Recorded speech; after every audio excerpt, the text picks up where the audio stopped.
तो भाई सबसे बड़ा वायरल ट्विस्ट हो चुका है रिवील। सबसे बड़ी मुसीबत अब आने वाली है चौहान हाउस में और उस मुसीबत का नाम है देव और वसुधा की शादी। हाय एवरीवन, मैं हूं शिवानी, लेकर आई हूं आपके लिए आप ही के फेवरेट टीवी सीरियल वसुधा की इंटरेस्टिंग अपडेट। अगर आपने अभी तक हमारे चैनल को सब्सक्राइब नहीं किया है तो देर किस बात की, अभी जाओ और फटाफट से सब्सक्राइब करो। नोटिफिकेशन बेल भी दबा लेना ताकि जैसे ही हम कोई वीडियो पोस्ट करें आप तक जानकारी सीधा मिल जाए। और वीडियो पसंद आए तो आपको पता ही है, अपने दोस्तों के साथ भी शेयर कर देना यार, उनका भी भला हो जाएगा। तो चलिए, वसुधा में अब क्या होगा ये अपडेट जानने के लिए जितने आप एक्साइटेड हैं उतना ही एक्साइटेड मैं ये अपडेट बताने के लिए हूं।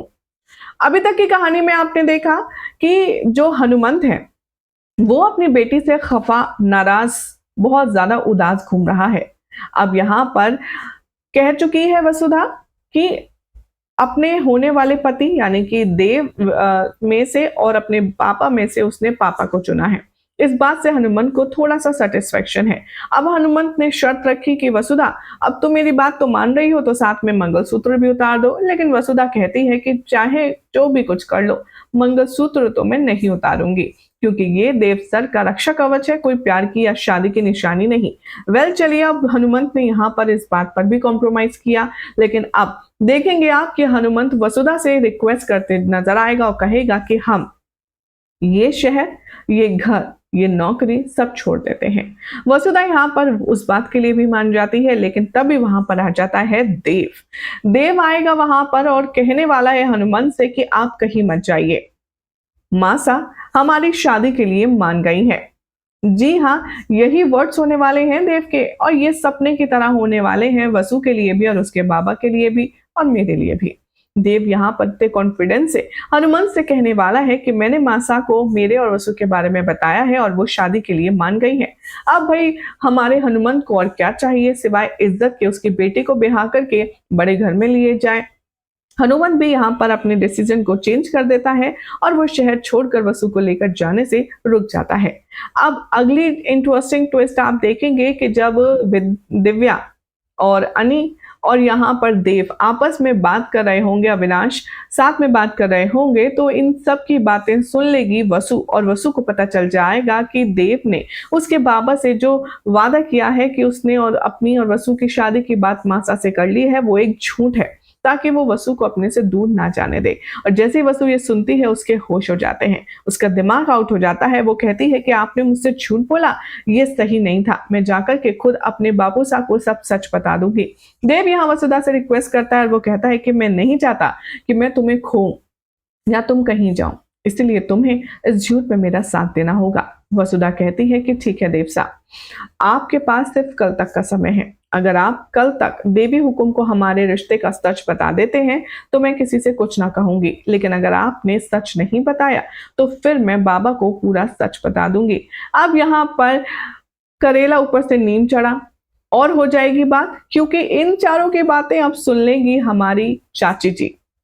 चाची जी तो चलता फिरता न्यूज़पेपर है। अब आप देखेंगे कि कैसे इन सब की बातों पर कान लगाकर चाची जी पूरे मसले की जो हल है उस तक पहुंच जाएंगे। यानी कि देव वसुधा को कन्विंस करेगा कि देखो, तुम चाहती हो कि हमारी शादी हो, मैं भी यही चाहता हूं।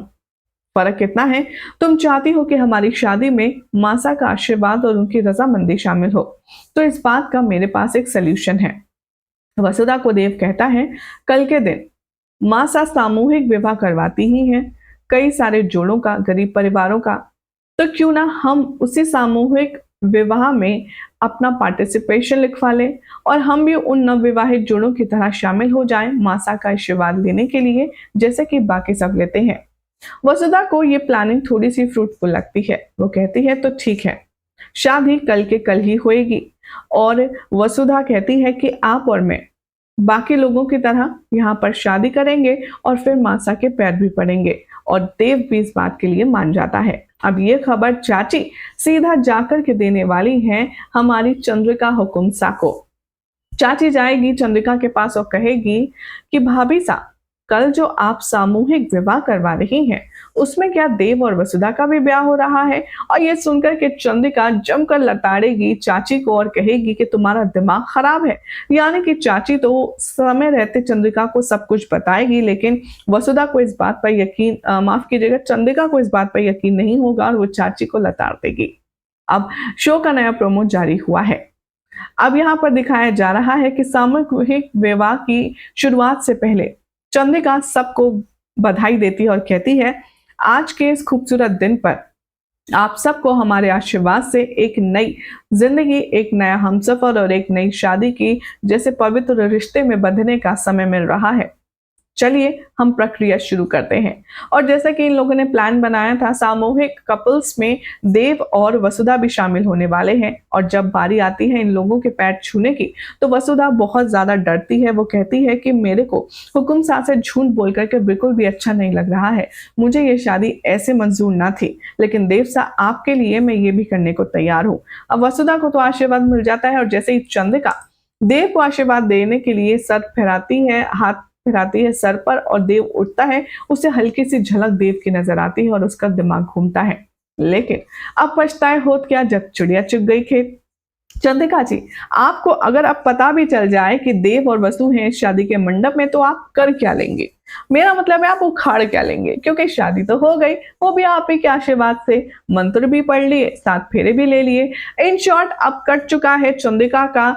और अब ऐसे में देखना होगा काफी ज्यादा इंटरेस्टिंग कि कैसे अब वो वसुधा को वो अपने घर की गृह लक्ष्मी बनाकर के एंटर करवाएगी, या एक और नया स्यापा, एक और नया बवाल होने वाला है।